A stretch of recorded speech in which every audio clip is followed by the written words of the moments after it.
Good morning, America. For our viewers in the West, Hurricane Melissa strengthens to a Category 5. President Trump on the world stage and making history on Mount Everest. Monster Category 5 hurricane takes aim. Hurricane Melissa bearing down, expected to be the worst storm in Jamaica's history. A state of emergency declared. The island bracing for life-threatening, catastrophic flooding and landslides after the deadly storm brought destruction across the Caribbean. We're live on the scene in Jamaica as Ginger tracks the powerful multi-day storm. Overnight, President Trump touches down in Tokyo on his whirlwind trip of Asia, ahead of a summit with Chinese President Xi. I think we're going to have a good deal with China. Both sides say they're closing in on a trade deal, while President Trump slaps a higher tariff on Canada over a commercial that used Ronald Reagan's own words. Ticking clock. Federal food assistance for more than 42 million Americans is set to run out of money by the end of the week as the government shutdown drags on, while the standoff causes gridlock in the skies. Remembering New York Jets great Nick Mangold. The father of 4 passed away at just 41 after revealing he needed a kidney transplant less than 2 weeks ago. He was awesome and just way too young. The reaction this morning. Crown Jewel heist suspects in custody. How police tracked them down after a brazen escape in the daring 7-minute robbery at the Louvre as investigators search for at least 2 other suspects at large and possible evidence they had help from inside the world's most famous museum. Plus what happened to those priceless jewels. Conquering Everest. This morning, the stunning footage of the world's highest peak like you've never seen it before. As the first person ever to ski down its most challenging route joins us live for an ABC News exclusive. Plus, who won this challenge? I'm scared. We're turning up the heat. I'm getting secondhand sweat. And love wins. Kraft's got it at the 10. Kraft running away to the end zone. Overnight, Jordan Love and the Packers with a W in their showdown reunion with Aaron Rodgers as we run into Monday. Live from ABC News headquarters in New York City, it's Monday. Good morning, America. We are running into Monday because it is a busy Monday morning, including the World Series showdown as the Fall Classic heads to L.A., and we're live there at the stadium. We are going to start, though, with that hurricane. Melissa's bearing down on Jamaica. Let's look at those images. They're coming from space right now. The storm has strengthened to a Category 5, could be the largest ever to hit Jamaica when it makes landfall. Many people are stranded there, including American tourists. Airports are closed. Storm has already left a trail of destruction across the Caribbean. Ginger is standing by with the track and the timing. First, let's go to Ike Ajachi in Jamaica. Good morning, Ike. Good morning, George. Hurricane Melissa is finally bearing down on Jamaica, threatening catastrophic flooding and the upheaval for hundreds of thousands of Jamaicans. Now, right now, the wind is a little light. The rain has been intermittent, but that's expected to pick up over the next several hours. Businesses here, though, they've been preparing for days. Take a look. We have windows boarded up, the sandbags surrounding this entire building. This storm has shut down airports island-wide, sending residents here in a scramble for supplies in what could be the strongest storm to hit Jamaica ever. This morning, Hurricane Melissa is now taking direct aim at Jamaica as a powerful Category 5, facing catastrophic and life-threatening flooding as this multi-day storm prepares to strike the island. You're asked to evacuate now! The storm already dumping torrential rains, winds at least 160 miles per hour, and triggering severe flooding and destruction across the Caribbean, killing 3 people in Haiti and 1 in the Dominican Republic. Now expected to ravage infrastructure in Jamaica like this catch basin in Kingston, which acts as a dam for excess runoff in the city. This is the catch basin for the Hope River here in Kingston, and it's supposed to help mitigate flooding throughout the city. But with that wall of water from Hurricane Melissa coming through, it could potentially overwhelm this entire structure. It's a very dangerous hurricane that is approaching us, and we want to make sure that every Jamaican is safe. Here in Kingston, anxiety is rising. Shelves already empty at supermarkets, with shoppers grabbing bottled water, canned goods, and flashlights as families prepare for power outages and sheltering in place. We're trying to stock up on essentials. With all major airports now closed on the island, many tourists suddenly finding themselves stuck, caught in the path. I'm like, how am I going to get home? We spoke with Donnelly Gordon, an American visiting from Atlanta who has been desperate to get off the island since Friday. Now we'll have to ride out the storm. They're blocked out flights all week, like completely. Nothing leaving out of the country. Now, hurricane force winds are expected to batter Jamaica until Tuesday, threatening massive amounts of damage to infrastructure. Robin? All right, Ike, and we're going to go to Ginger now with the latest on the track and timing of this historic storm. Right, the slow pace, the angle, and then the strength. That combination is what will make this historic and the worst hurricane that Jamaica's had on record. So let's go ahead and go through it. The satellite image is not what you want to see, this very symmetric pinwheel coming at Jamaica. Right now it's moving west, though, at 3 miles per hour. We are going to see the turn because there's a lot of wind shear up here still fighting. So it's going to kind of go through the path of least resistance. That Category 5 storm is about 130 miles south-southwest of Kingston. But here's what it's going to do. Let's look at the path. I want to take you through it, and eventually it gets to eastern Cuba and then into the southern Bahamas. And so central Bahamas also on alert. We're going to watch for that Wednesday into Thursday. But it's going to start cooking and moving faster. The problem is that it's going to take the next 24 hours to make landfall. So by tomorrow morning, we'll be talking about landfall. And that's when the worst of the winds will be coming in through the western half of Jamaica. The southern part of Jamaica, that coast, that's where the 9 to 13 feet of storm surge. Kingston itself, the airport, is basically on landfill. It's just this little area of land. I'm really concerned about the catastrophic damage for months that they will likely see on the island of Jamaica. And then on top of the wind, the surge, you've got the rain. 15 to 30 plus inches. They're talking locally up to 40 plus. Cuba has a lot of rain coming too. So George, we'll be talking about why it won't hit the lower 48 coming up. Okay, Ginger, thanks very much. We're going to turn now to President Trump. Arriving overnight in Japan, the latest stop on his trip to Asia. President's trade war high on the agenda, and the White House says there's progress on a trade agreement with China ahead of a meeting between President Trump and Chinese leader Xi Jinping. Senior political correspondent Rachel Scott is in Tokyo with the latest. Good morning, Rachel. George, good morning to you from here in Tokyo. President Trump is on a whirlwind trip throughout Asia with stops in Malaysia, South Korea, and here in Japan. But so much of the focus has been on those trade talks with China. And this morning, the president announcing a potential breakthrough. Early this morning, President Trump touching down in Tokyo for the second stop of his week-long trip across Asia, announcing a breakthrough in trade talks with China ahead of his high-stakes meeting with Chinese President Xi. I think we're going to have a successful transaction for both countries. The president warned an additional 100% tariff on Chinese imports would go into effect in just a matter of days on November 1st, blasting China for new restrictions on critical minerals. Experts say would raise the costs on everything from electronics to clothes. It's just the latest twist in the president's on and off again global trade war. Just as he announced progress with China, he abruptly ended all trade negotiations with Canada, accusing the country of running, quote, fraudulent ads that use President Ronald Reagan's own words to criticize tariffs. But over the long run, such trade barriers hurt every American worker and consumer. The president now says he will impose an additional 10% tariff on Canadian imports, refusing to meet with Prime Minister Mark Carney, even as they both attend the same summit in South Korea this week. I'm not going to be meeting with them for a while, no. I'm very happy with the deal we have right now with Canada. We're going to let it ride. So the president would not say when those additional tariffs would go into effect. He did tell reporters, though, that he would like to meet with North Korean leader Kim Jong-un while here in Asia, although he did not necessarily say when that would happen, that he'd be open to extending his trip. So far, nothing is planned, Robin. We'll see what happens there, Rachel. Thank you. Now the latest on the widening impact of the government shutdown. It's day 27, no deal in sight, as federal food assistance for more than 42 million Americans is set to run out of money by the end of the week. Jay O'Brien is tracking it all. He's at Reagan National Airport. More air travelers are experiencing delays as the shutdown drags on, Jay. Yeah, Robin, good morning. Air traffic controllers here at Reagan National and across the country are set to miss their first full paycheck tomorrow, what's already leading to gridlock in the skies and concerns that more is to come as the impacts of this shutdown get worse by the day, from air travel to furloughed federal workers to federal food assistance on the line. This morning, as the government shutdown drags into the start of its fourth week, millions feeling the pain. Staffing issues at major airports causing gridlock in the skies.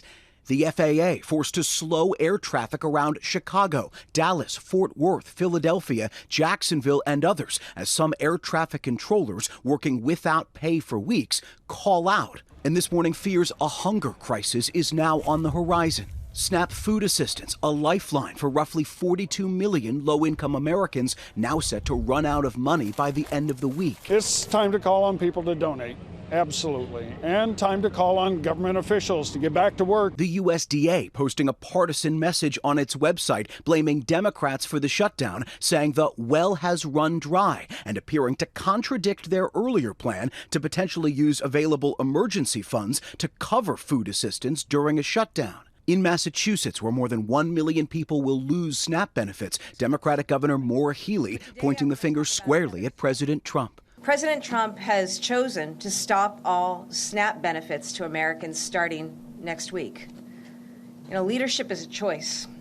And sadly, President Trump has chosen to take away food from people all around this country. And in Michigan, families also bracing for the worst. With more than 1 million SNAP recipients in this state, too, food pantries asking for donations to meet demand. We have over 1.4 million recipients on the program here in the state of Michigan, so there will be an influx of more people coming to our food pantry lines. On Capitol Hill, no end in sight to the stalemate. Democrats digging in, demanding Republicans negotiate on expiring Obamacare tax credits before premiums skyrocket for some 20 million Americans. Republicans largely united, saying they won't negotiate until after the government is reopened. Veterans aren't getting services right now. The elderly aren't getting services right now. And pretty soon, needy children aren't going to eat.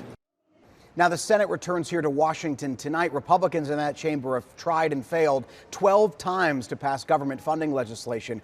Meantime, the House of Representatives is out on recess for the 5th straight week in a row. Speaker Johnson signaling he'll keep that chamber out until the Senate votes to reopen the government.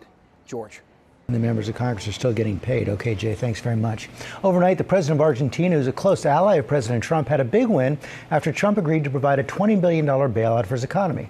Elizabeth Schultz here with the details. Good morning, Elizabeth. Hey, good morning, George. And this is a big victory for Argentinian President Javier Milei, coming in the wake of that controversial $20 billion bailout from the U.S. to Argentina.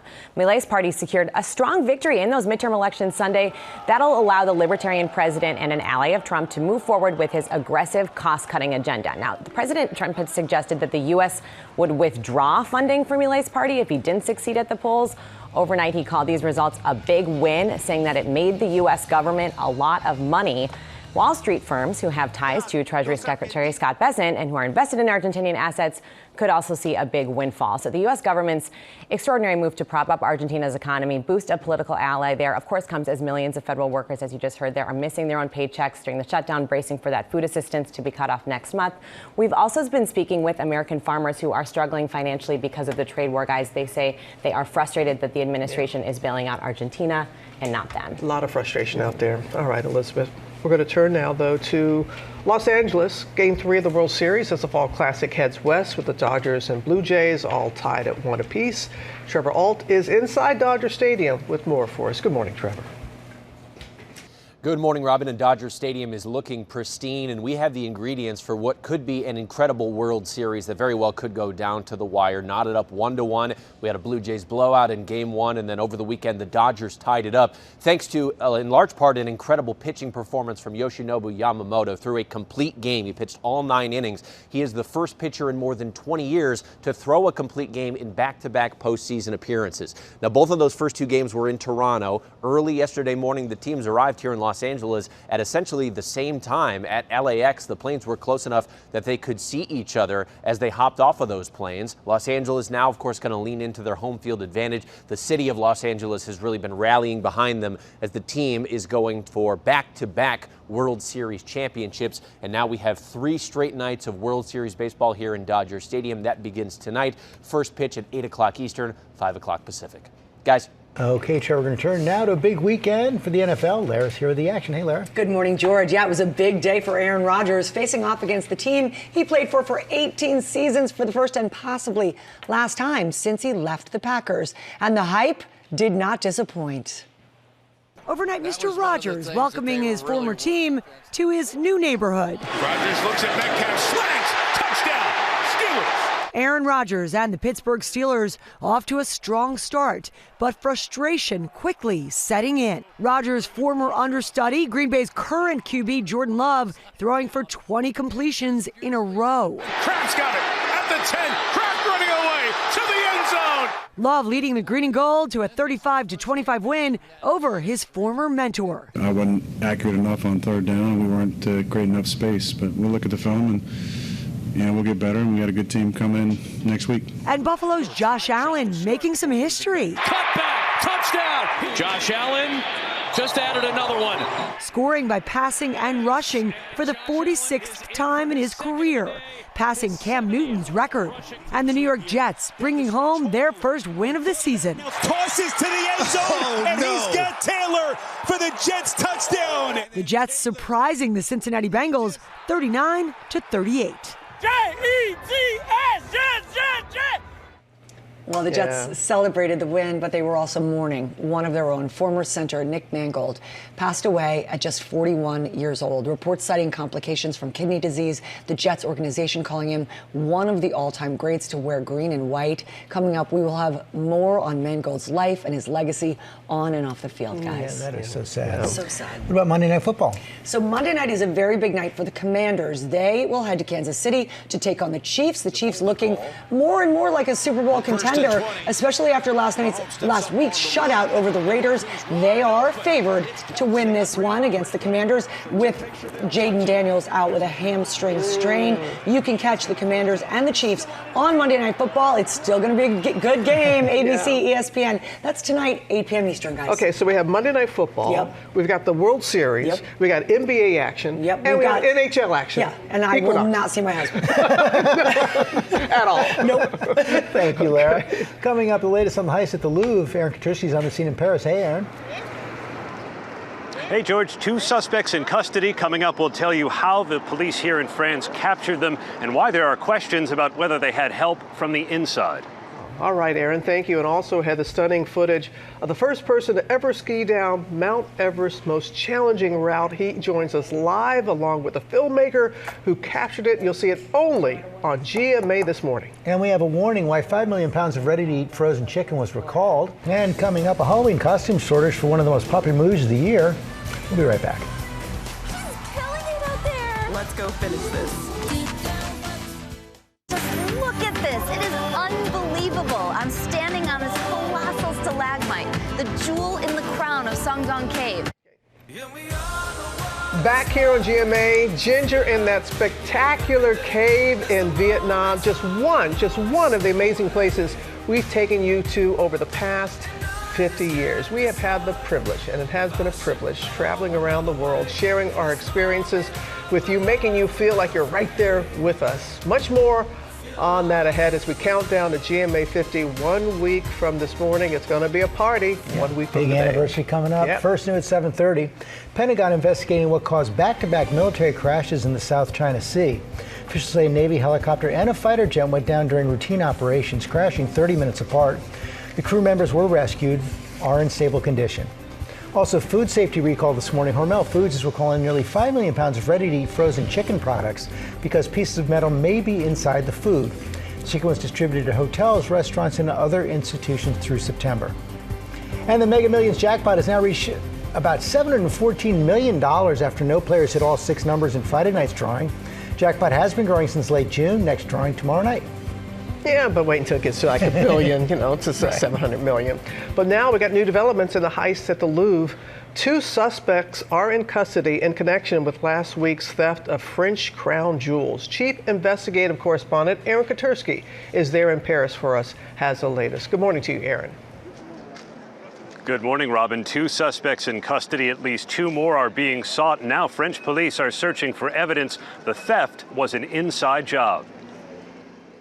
This morning, more than a week after a brazen daylight heist at the Louvre, 2 alleged thieves are in custody on suspicion they were half of the quartet that used power tools and a mechanical ladder to steal more than $100 million worth of France's crown jewels in just 7 minutes. Overnight, police raiding the homes of the suspects, one arrested at Shodagal Airport while preparing to travel to Algeria, the other in a Paris suburb and believed to be destined for Mali, West Africa. Both men are French nationals who were known to police, and authorities say they've been linked to prior robberies. Sources tell ABC News investigators began tracking at least one of the suspects last week after extracting DNA from a helmet left outside the museum.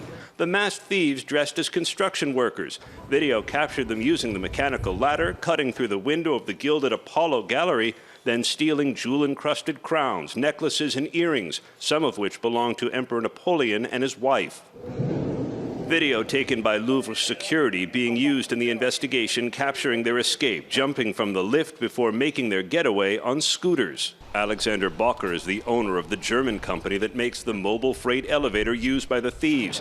My wife and I were in our living room, and she was on a German newspaper page, and suddenly she said, "Wow, Alex, is this one of our inclined hoists?" He sold one to a French company in 2020 that was reported stolen days before the heist, which Bocker is now using in a tongue-in-cheek marketing campaign. Now, a Böcker lift is part of such a world event, and my wife is also our head of marketing, and so we were like starting making some things up, like even professional criminals rely on the best machines, or the Böcker Agilo. We now edited a little bit in the English version, so if you're in a hurry, the Böcker Agilo might be the right lift for you. The robbery at the world's most famous museum has brought up uncomfortable questions around its security. Sources tell ABC News investigators believe the robbers had help from the inside, but are still working to develop evidence. In this case, there is some evidence that there could be someone who had made a call or gotten a call from one of the suspects. We don't know, but I'm sure they'll find out, and we'll see how that works out. After such an embarrassing crime, these first two arrests do represent a breakthrough. But guys, the investigation is far from over. At least two more suspects are believed to be at large, and the stolen jewels have not been found. But as you can see, the crowds here have returned as if none of this has ever happened. Yeah. Guys? But hopefully they will find those jewels. And you know, Aaron, before you go, we did a little investigation of our own, and we understand that you were there in Paris for a romantic weekend with your wife and volunteered to do this, volunteered to report. When duty calls, Robin. In Paris. Well, I hope we're at least paying for dinner. I know. You tell your wife, thank you for being a team player. You're the best. Thanks, Thank Aaron. you. Now, with an ABC News exclusive, a first look at the new footage of the American who became the first person to ever ski down Mount Everest's most challenging route. We're going to talk live to the skier and filmmaker who captured it all for Nat Geo. They're in the wings right now, but first, Will is here with the story and the stunning footage. Good morning, Will. That's right, Robin. Good morning to you. Earlier this month, we brought you images and the news of this extraordinary feat, skiing down Mount Everest. But it's something you'd have to see to believe. So, here now, believe it. We have video of this singular achievement. Towering at nearly 30,000 feet, cruising altitude for a jumbo jet, Mount Everest stands as a daunting reminder of the limits of humankind. Nearly 400 people have died attempting to climb Earth's highest mountain above sea level, but each year hundreds still try, mostly by traversing up Everest's south side. But there's a part of the mountain even more remote, more dangerous, the North Face. And that is where we meet American Jim Morrison, the subject of an upcoming National Geographic documentary. Morrison becoming the first person ever to ski down Everest's most challenging route in this video seen for the first time on GMA. What exactly makes someone want to descend 9,000 vertical feet at a 50-degree slope on skis on one of the most unforgiving places on the planet? You're about to find out. And I cannot wait to find out, Robin, George. We got to ask these guys everything about this. This is amazing. And we will do that, Will, because Jim Morrison, the mountaineer who skied Mount Everest's most difficult face, and Jimmy Chen, the filmmaker who helped capture it all, they join us now. We bow to you, gentlemen. We have vertigo just looking at that. Exactly. All right, before you can go down, you got to go up. And climbing what most climbers cannot do, that face of Everest. So just tell us why technically challenging that is. Well, it's the north face of Everest. It starts at 20,000 feet. It goes to 29,000 feet. It's very steep, unrelenting, and technically just really challenging the whole way on the way up. So only 5 people have ever made it up this route. This is a follow-up to your Free Solo movie, which is about mountain climbing. This one about going down. Just tell us how you prepared. I mean, we trained for literally years. You know, like normal stuff. We'll carry a 50-pound pack up mountains. But we also have a lifetime of experience, you know, in the mountains, which this kind of route you can't just train for. You need to really bring all of your experience with risk assessment and understanding the risks and stakes. So it really was years in the making. We started this project 5 years ago. Wow. And it took 3 attempts, 3 expeditions. And you have quite a team that you all are working with. Spectacular team. Yeah. All right, Jim. Come on now. When we're watching this, what was going through your mind?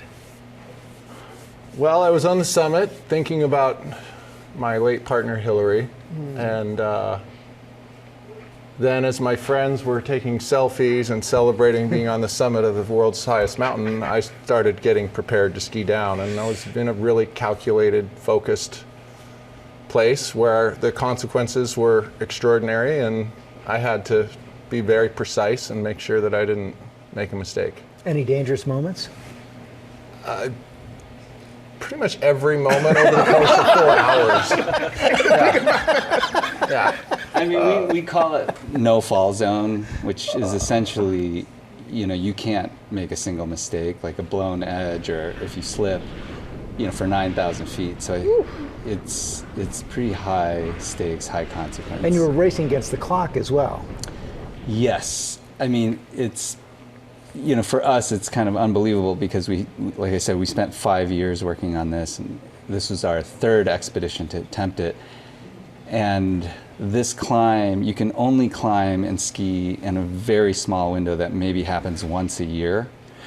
And so we had to wait for the perfect conditions for us to be able to do it. And it happened on the last day of our permit after 5 years of working on it. Whoa. Yeah. Oh, and the weather was in your favor and everything. The weather was very much in our favor. It had been very much against us for a long, long time. And we finally had low wind and extreme cold, but we were able to get 12 people to the top and make one incredible ski run. And 4 hours for 9,000 feet.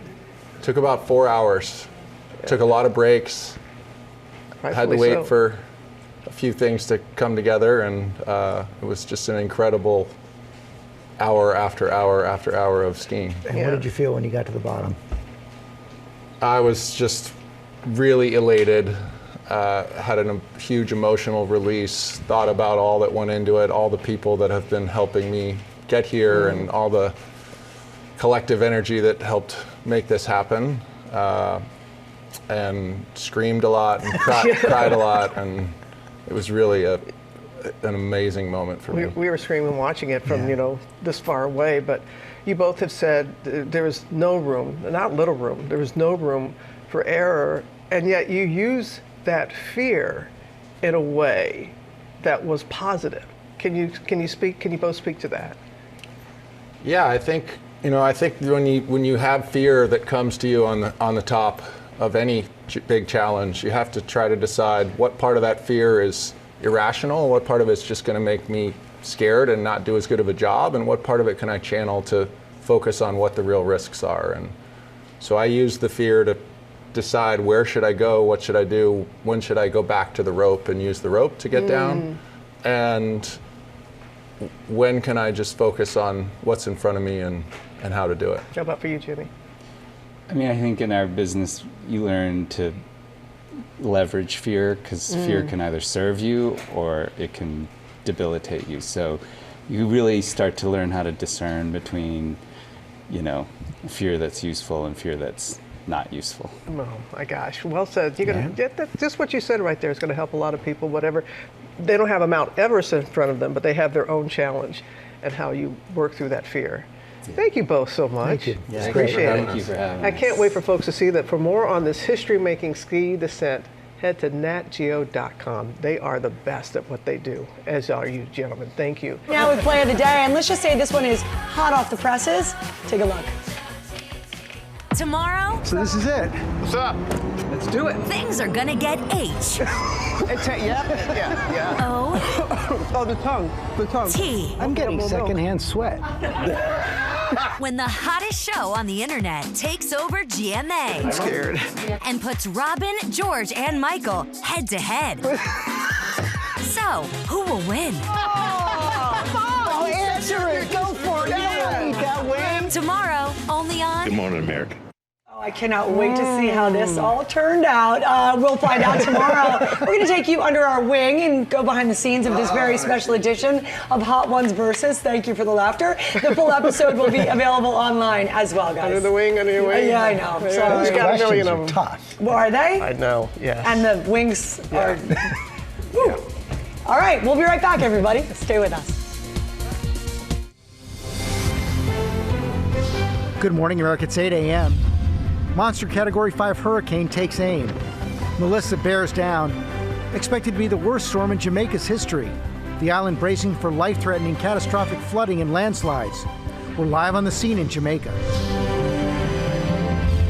Remembering New York Jets great Nick Mangold, the father of 4, passing away at just 41 after revealing he needed a kidney transplant less than 2 weeks ago. This morning, Dr. Narula joins us with more on chronic kidney disease. Halloween hype. The shortage making one of the most popular costumes nearly impossible to find. Why you might not be able to hunt down a K-pop Demon Hunter's costume for your kids. And the announcement from Netflix right now. And 50 years of going up in planes, on trains, automobiles, and more. Live from somewhere in the Atlantic Ocean. We have taken you around the world. Here in Moscow. And out of it. Holy moly. A look back at 5 decades of GMA on the road. From Connecticut, Alaska, Michigan. As we say good morning, America. Live from ABC News headquarters in New York City, it's Monday. Good morning, America. Oh, what a 50 years it has been, and we're ready for some deals and steals in honor of GMA's 50th. Big savings on favorite brands we have featured over the years with that woman right there, Tori Johnson, and one of the very first brands to be on GMA deals. You She'll have to share. calculate how much money she saved Oh, people I know. over these years. I know. Also had the new battle over AI, how some companies are pushing back on the technology. First look at the top stories breaking at 8. We start with that storm that is bearing down on Jamaica, Hurricane Melissa. Strengthened to a Category 5, could be the largest ever to hit Jamaica when it makes landfall. Many people are stranded there, including American tourists, as the airports are closed. I want to go back to Ike Ajachi. Good morning, Ike. Good morning, George. That's right. We're finally starting to feel the effects of Hurricane Melissa, now a Category 5 storm, as it's barreling its way toward Jamaica. The wind and the rain, they've been intermittent this morning, but that's expected to pick up in just a few hours. But I got to say this, the time for evacuations are over. Now is the time to hunker down. And businesses, they're heeding that warning. Take a look. There are windows boarded up, sandbags all over this building, something that we're seeing all across Jamaica. This is a storm that's already showed its hand in terms of its capabilities for destruction. The storm already dumping torrential rains with winds of at least 160 miles per hour and triggering severe flooding and destruction across the Caribbean, killing 3 people in Haiti and 1 in the Dominican Republic. Jamaica's 2 main airports, Norman Manley here in Kingston and Sangster in Montego Bay, have suspended all operations, and seaports have closed as the nation prepared for days of devastations. Now, officials here are urging residents to get away from low-lying areas and coastal areas and move to higher grounds. They're asking them to get all the supplies you can now, look out for your neighbors, and of course, heed all warnings from officials that you hear from official sources. Robin? That is so true, Ike, and we're thinking of all in that path. Thank you. We have the latest on the widening impact of the government shutdown. It's day 27. No deal is in sight, as federal food assistance for more than 42 million Americans is set to run out of money by the end of the week. Let's go back to Jay O'Brien again. Good morning again, Jay. Yeah, Robin, good morning. The longer this government shutdown drags on, the worse the impacts are, not just here at Reagan National, where air traffic controllers, both here and across the country, will miss their first full paycheck tomorrow, but also when it comes to federal food assistance. SNAP food assistance, which helps feed about 42 million low-income Americans, is set to run out of money by the end of this week. Food banks across the country already preparing for a surge of need. The USDA posting a rare partisan message on its website over the weekend, blaming Democrats for the shutdown, saying that the quote-unquote well had run dry, and appearing to contradict a plan it had some weeks back to use potential emergency funds to cover food assistance in the event of a shutdown, all as this government shutdown continues to drag on. We are now in the 27th day. Robin. So many being impacted by this, Jay, as you know. Thank you. We're going to turn now to a Halloween shortage. K-pop Demon Hunters, one of the hottest movies of the year, and kids want the costumes. The problem, they're almost completely sold out. Elizabeth is back with more on this. Okay, so what we're calling this, Robin, is the K-pop costume hunters this Halloween, because the reality is that families right now are really clamoring to dress up like characters from Netflix's most popular movie ever. Take a look at the top Google searches for Halloween costumes this year. All of the top 5 are from K-pop Demon Hunters, with Rumi, Zoe, and Mira topping the list. Netflix actually posted a picture of this billboard with a nod to the viral hit Golden, saying, "Thanks for dressing up, up, up this Halloween." Here is the problem. These costumes are almost impossible to find. Netflix partnered with Spirit Halloween to sell official merchandise from the movie, and they did not get enough inventory, so they sold out fast. And that has forced many parents to try to make their own costumes for the kids or to buy knockoffs from other retailers. Netflix does kind of seem to be realize it's leaving money on the table here. It did just announce that it's partnering with Mattel and Hasbro to make K-pop Demon Hunters toys. Those aren't going to be available until after the holidays in the spring of 2026. But thankfully, guys, there are some parents who were way ahead of this trend, like our fabulous producer, Sabrina Patuto. This is her 6-year-old daughter, Violet. Oh. She is dressed up as Rumi, and you can see she is totally rocking it there. Way ahead, got the costume and loving it. Sabrina, very talented mama there. And very good producer, producing her Halloween costume. That as well, Elizabeth. Exactly. Thank you as always. Coming up on our GMA Morning Menu, remembering New York Jets great Nick Mangold, who passed away at the age of 41. Dr. Tara Narula is going to be here with risk factors for chronic kidney disease. Also ahead, the new battle against artificial intelligence, how some companies are turning the tables on the technology. Plus, Tori is here with Deals and Steals to celebrate 50 years of GMA, including one of the very first brands to be featured on GMA Deals. And Larry, you got a guest with you. I do. Robin, this is my kind of read. I mean, Vaughn Vreeland has nailed it. He's from New York Times Cooking. They have a whole cookbook dedicated to the perfect food. Cookies! We're going to bake some up of some of their most popular recipes, so stay with us on Good Morning America. Thank you for this. Thank you. So excited. Oh, I am too.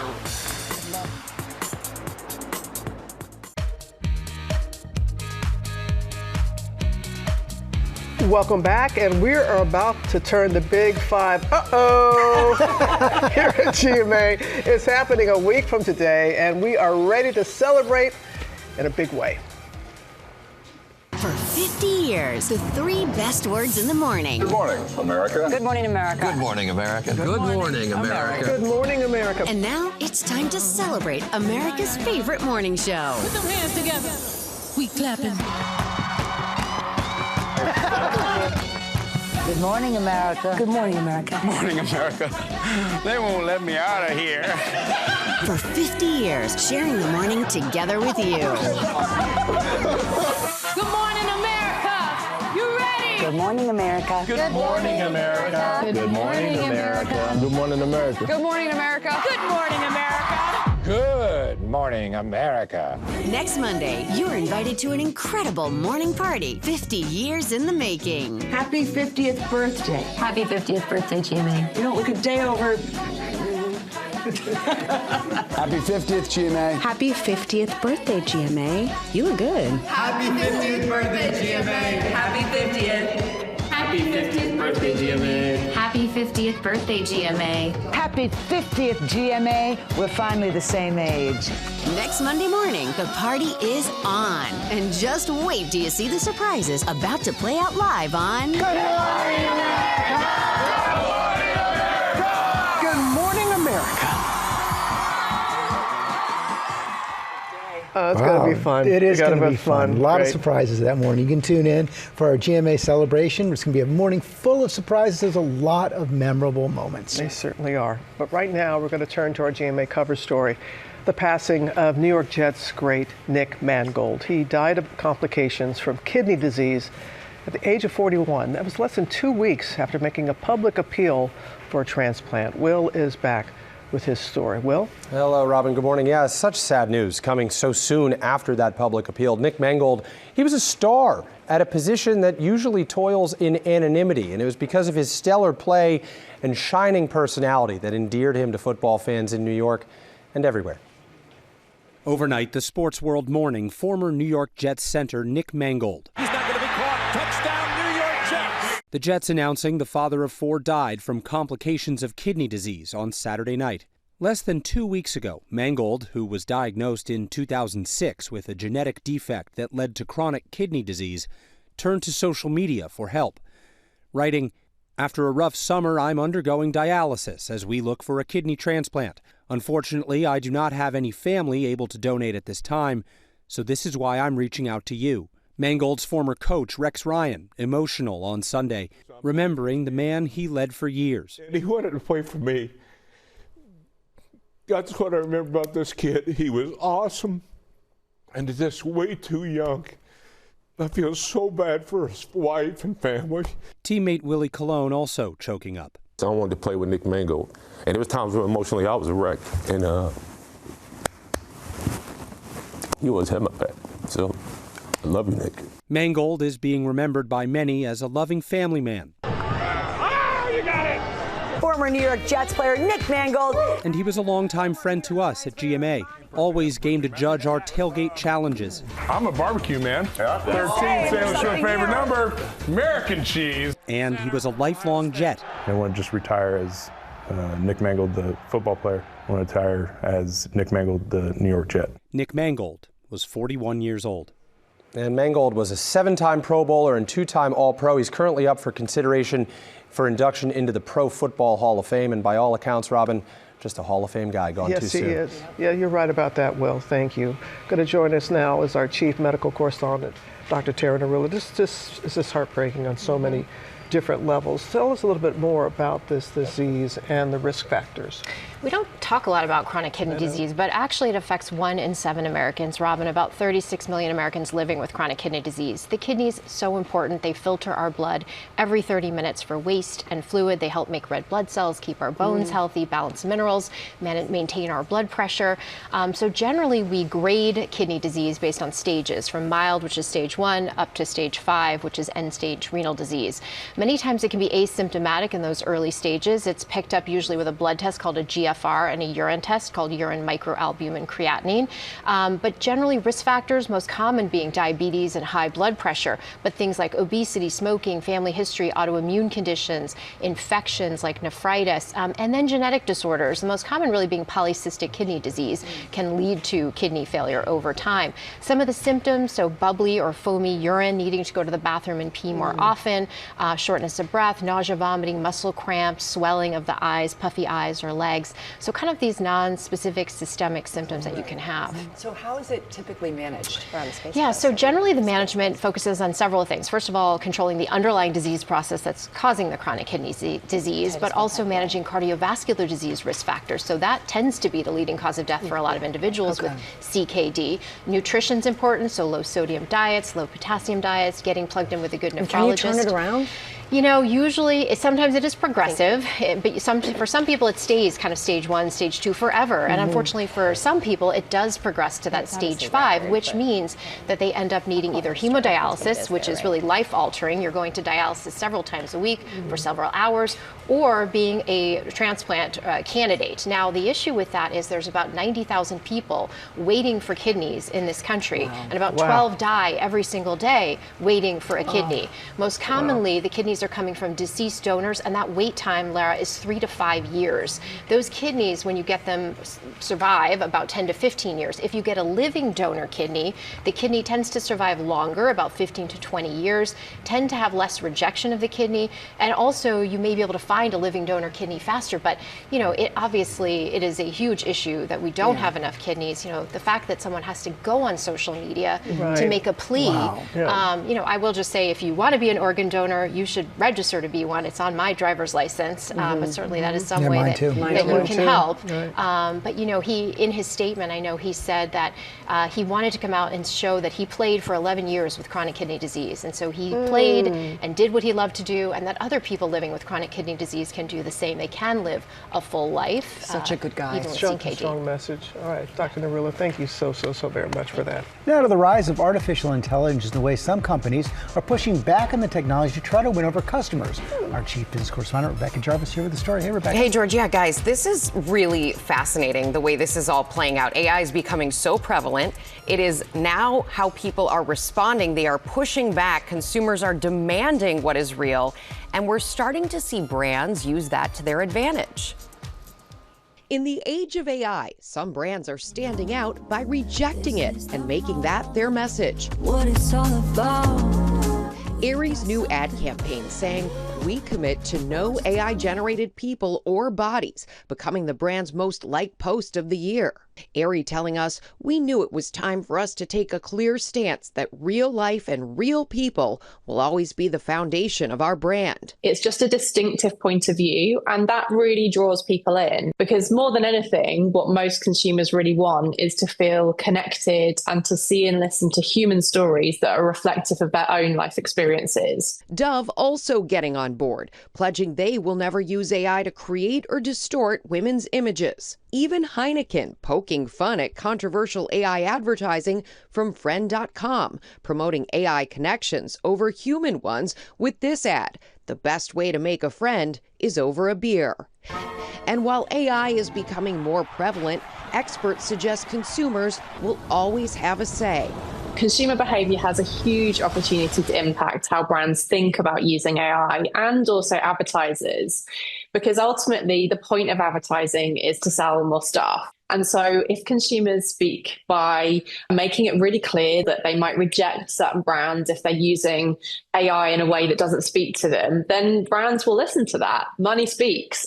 This doesn't make me want to buy anything. We want to look at real people in magazines. This summer, an ad from Guess featuring AI models sparked controversy for perpetuating unrealistic standards of beauty, but the agency who created the models defended the practice. This is meant to just supplement and to add, a new avenue of marketing. I think it's this sort of putting your foot in the water to see how much people will tolerate it until it's either rejected altogether or somewhere down the line acceptable. It's pretty compelling for companies to use this technology because it helps reduce the cost of making ads. But if the public isn't going to accept it, then making those creative assets aren't helpful at all. Yeah, and companies are now wading through this. Like he just said, there is a pretty significant cost savings. Oreo, the maker of Oreo's Mondelez, is using AI to cut production and marketing costs by 30 to 50%. I'm told you might even see some of their ads, those AI ads, at the Super Bowl in 2027. But consumers, they have a voice here. Yes. Yeah. Vote with your money. That's right. Yep. In more ways than one. That's right. I don't think consumers know the power they truly have. It's so powerful. It changes everything.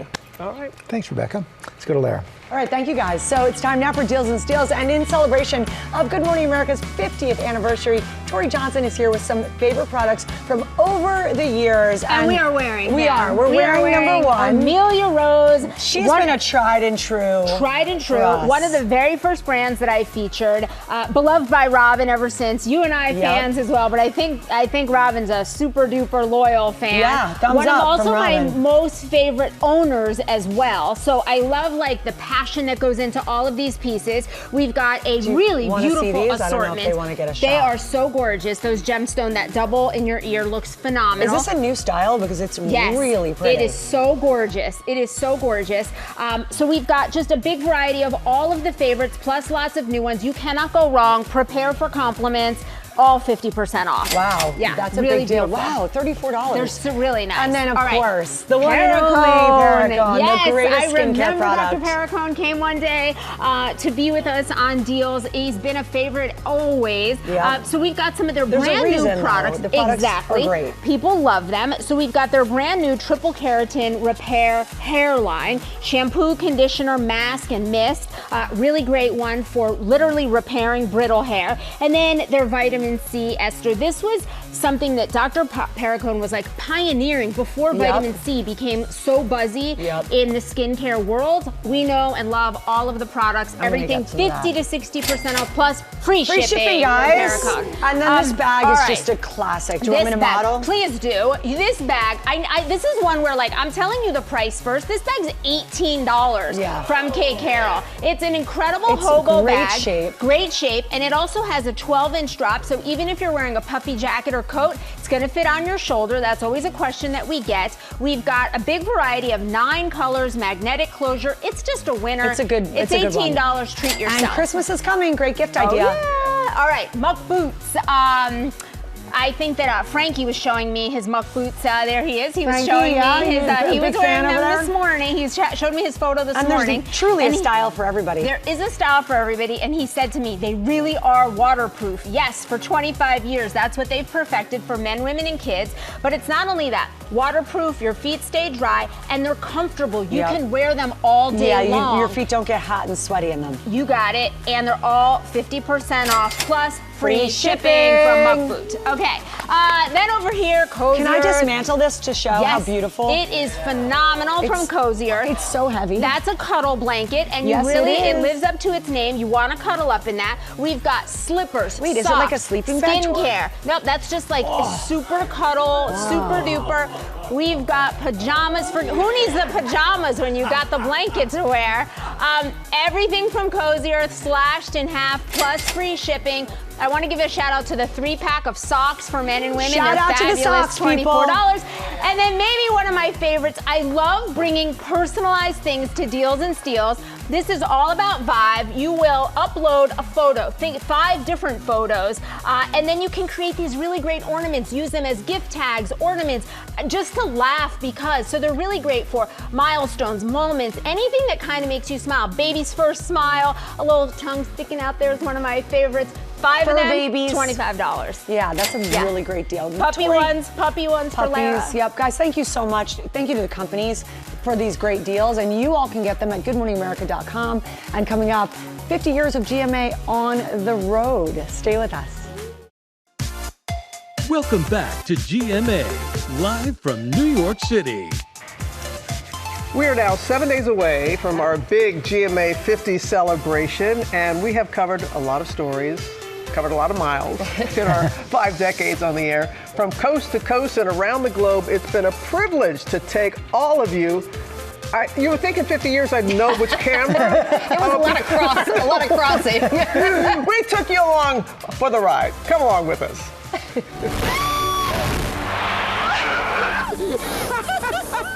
GMA gets around.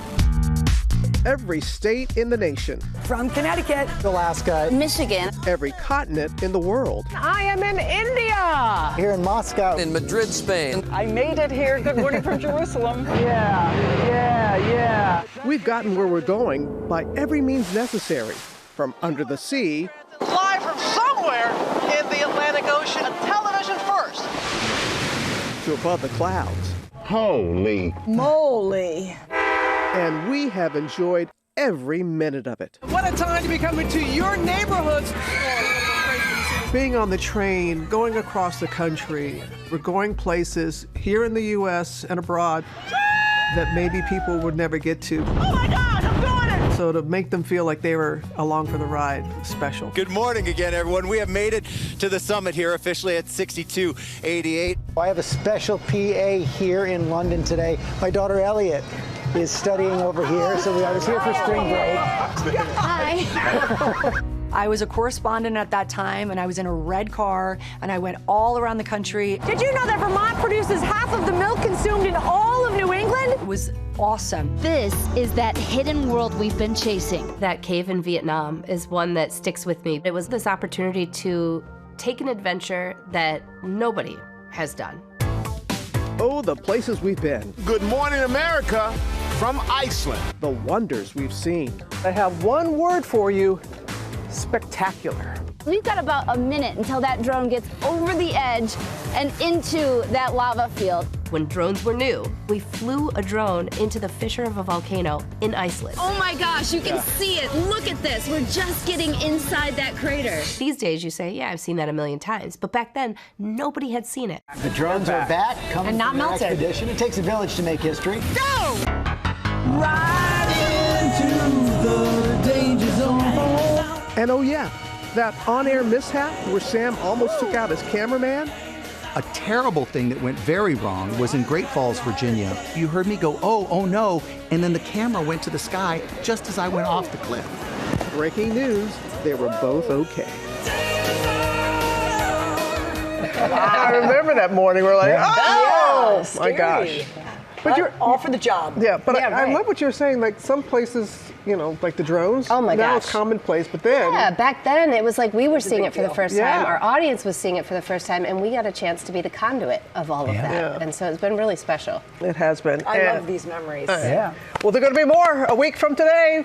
Chief Washington correspondent John Carlos, he's out with a new book, Retribution, Donald Trump and the Campaign That Changed America. Welcome, John, your fourth book on the Trump era, and you first met Donald Trump, what, more than 30 years ago, or about 30 years ago? 1994. So you guys go way back, and he still talks to you.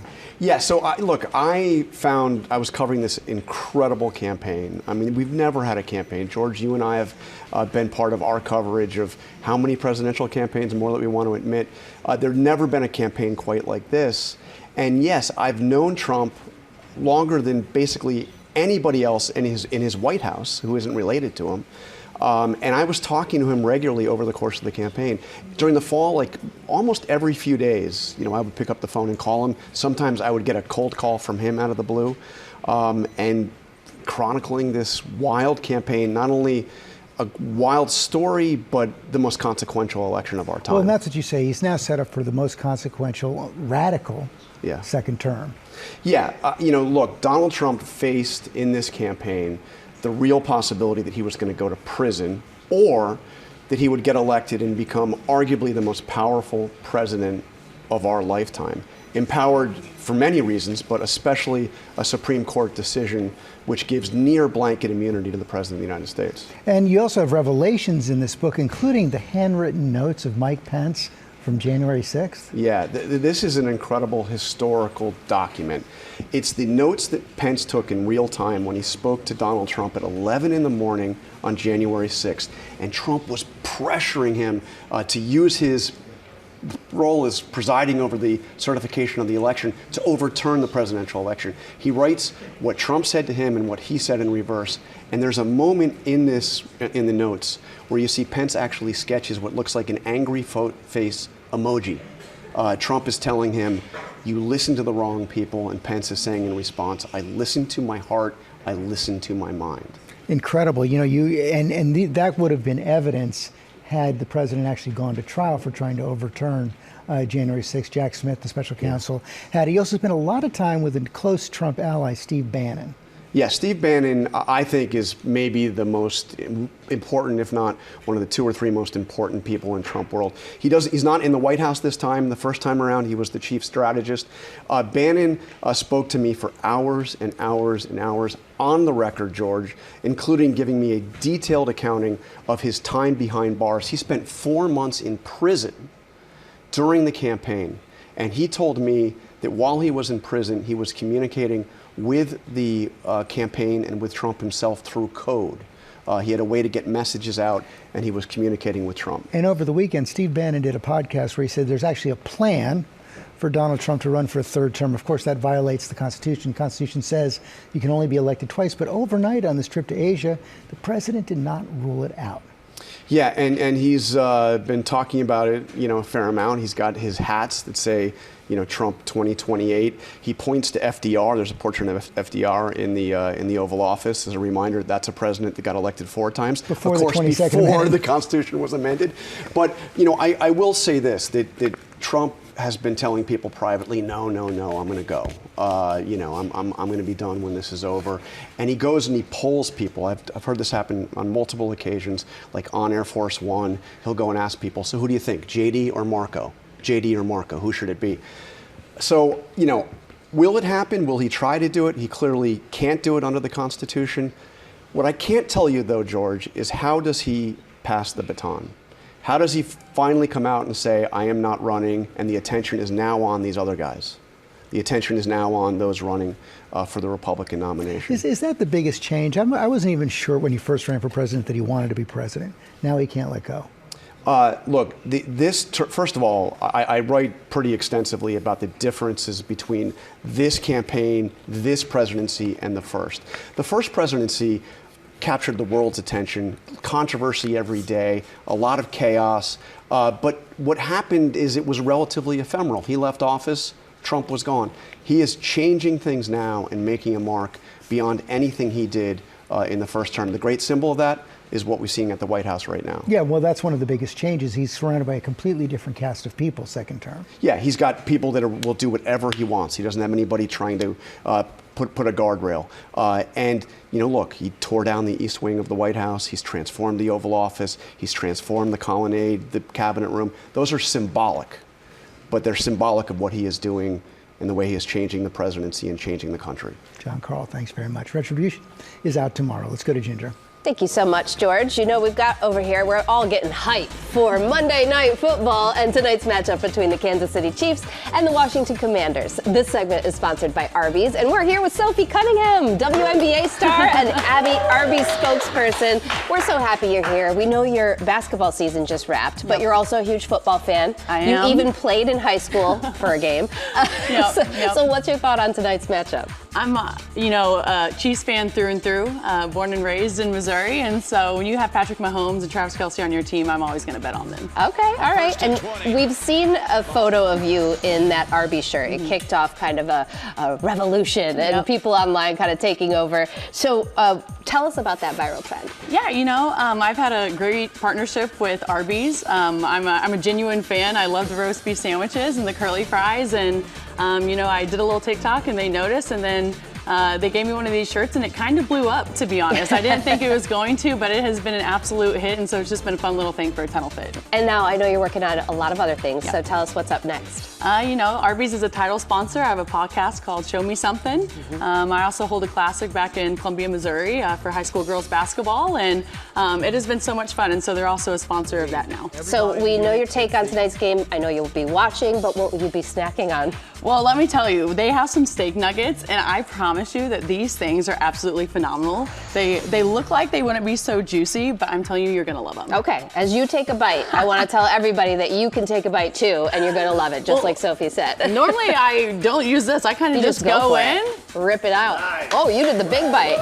I did. It's so good. So good. All right, thank you so much for joining us, Sophie. We can't wait to hear the podcast and more. The Chiefs, of course, hosting the Commanders Monday Night Football tonight, 8 p.m. Eastern, right here on ABC. Now there's some frighteningly good fun for Halloween. Disney is, of course, the largest wish granter for Make-A-Wish, granting a wish every hour of every single day. And Mr. Beast of YouTube fame just hosted a massive Halloween-themed Make-A-Wish event at Disneyland.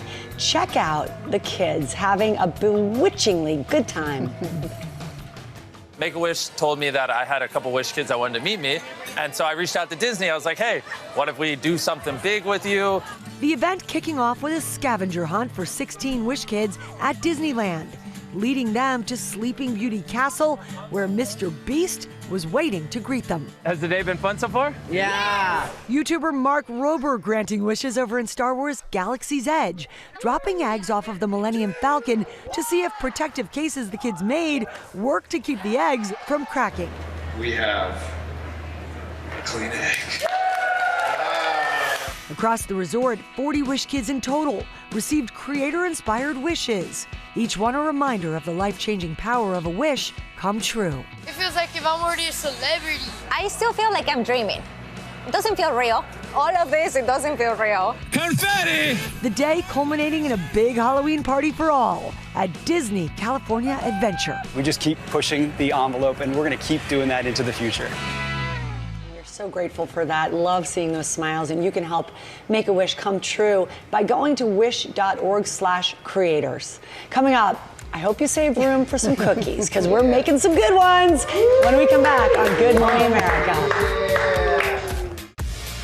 All right, we're back, and anytime is a good time for a cookie. So we're opening the GMA cookie jar. New York Times cooking writer and video host Vaughn Breland is with us now with some delish recipes from the New York Times Cookies Cookbook. It's so cute, by the way. I love the font, the colors, and the content. Thank you so much. Really, really amazing I am so excited recipes. about it. Thank you so much, Lara. And we're going to start with this one's one of the most popular that you all make. Yeah. This is a chewy brownie cookie. You know, this was one of the first recipes I ever developed. It is a total crowd pleaser. You are a cookie genius. No matter what kind of brownie you like, if you're an edge person, if you're a center person, there's something this for is you. something. This is a cookie to please I'm just all gonna brownie copy lovers. you. Am I dumping So what all we're of gonna this? do is we're gonna add all the sugar, and then we're Okay. gonna add the eggs. And we will have the recipe for you guys, I promise. And you're gonna whip the sugar and the eggs for a lot longer than you think, for about like 5 minutes.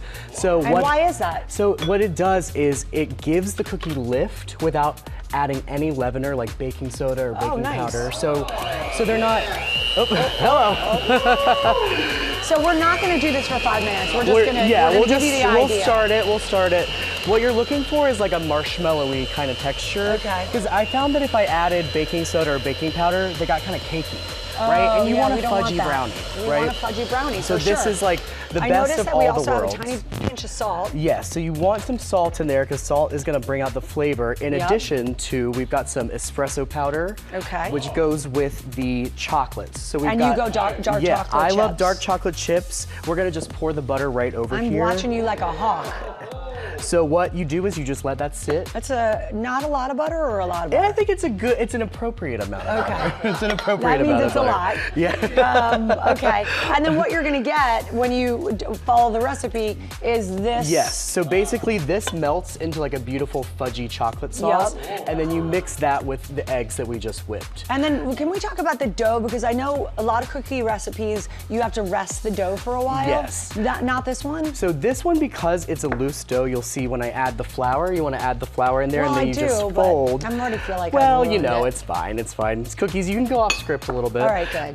So this is kind of a looser dough, so it doesn't really need time to hydrate, which is really nice. Yeah. That's what Yeah. happens when you let a dough rest? Yeah, the flour needs that time to hydrate in the refrigerator, the Okay. flavors develop, but this one, you want this kind of shiny, craggy surface that's really hallmark of a brownie. Yeah. And so that is why you want to scoop onto the tray pretty much immediately. We've got some here that I'm just gonna scoop out. And what I love about these cookies is that you can take them anywhere you want. You can add I'll peppermint. be the judge of that. You can I love adding peppermint extract. I love adding almond extract. Yeah. There's a lot of different ways you can customize these Oh my cookies, which goodness. is, I mean, that's the Wow. best thing about a cookie is that there should be a cookie out there for This everyone, is like right? the perfect chewy. It's everything See? you said. It's the center of the brownie and the crispy edge of the brownie. Mhm. It's really good, guys. And I have a trick for how to actually get those Oh textures yeah, in one. so they told me to ask you a question about whacking the pan. Yes, so typically this would be hot from the oven, but what you do is about 3/4 of the way in. I know I've got those asbestos hands like chefs do. Okay. But what you would do is you would whack it against the counter, and then this And is that when you makes it- add. Yes, so it kind of deflates it a little bit, but it gives it that really nice chewy texture. And then the last touch is so good. I was a little skeptical about, is that salt? It's flaky sea salt. Oh it's yeah. sea salt on top, and it really is like beyond. And then you just finish it in the oven, and they're This perfect. is like top 3 cookies that I've No ever way. had. Yeah. Oh, yeah. And I am a bit of a cookie entrepreneur aficionado. Oh, girl, I'm honored. I love that. The other, why did I have to eat while I was supposed to ask you a question? The other recipe that we're going to talk about briefly is, I took a big bite.